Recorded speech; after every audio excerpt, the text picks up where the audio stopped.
मराठा समाजाला आझाद मैदानमध्ये आंदोलन करण्याची परवानगी आज राज्य शासनाने दिलेली आहे।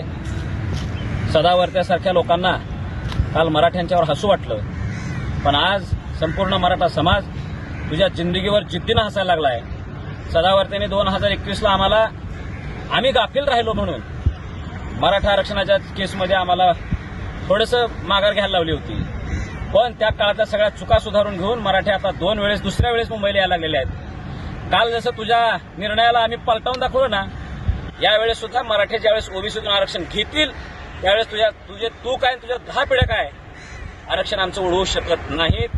कोर्टात उभार, कुठं उभारायचं उभार, मराठे तुला पुरून उरणार म्हणजे उरणार। आणि कुणीही मराठ्यांची ही हक्कानी अधिकाराची लढाई आहे, मराठ्यांची ही संविधानिक लढाई आहे। एखादं आरक्षण मागणं ही बाबासाहेब आंबेडकरांनी दिलेली एक संविधानाची आम्हाला व्यवस्था आहे, सुविधा आहे, आणि तुम्ही ते नाकारता का बरं? हक्काने अधिकाराची लढाई म्हणतात हक्के ओबीसींच्या।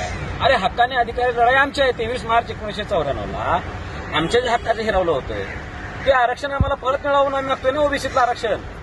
आणि मग ह्या आमच्या हक्काचं लढाई आहे, तुमच्या नाही। तुम्ही काय केलाय का बाळावर बसलाय आणि आता मी कुणालाच हात लावू देणार नाही असं म्हणता, की तुमचं वागणं चुकीचं आहे। तुमची हक्काने अधिकाराची लढाई नाही, तुमची दंडुकीशाहीची लढाई आहे। तुम्ही दंडलशाही करायला लागलाय। मराठा समाज शांत आहे म्हणून संत नाही, तर तुम्ही लक्षात ठेवा, आम्ही ही संविधानिक लढाई शांततेच्या मार्गाने जिंकणार आणि तुमच्या नाकावर टिचून मुंबईतून विजयाचा ध्वज घेऊन महाराष्ट्रात निघणार, एवढा आज आपल्या हक्काचे news channel Lokrajya news 1 like, share आणि सबस्क्राईब करा।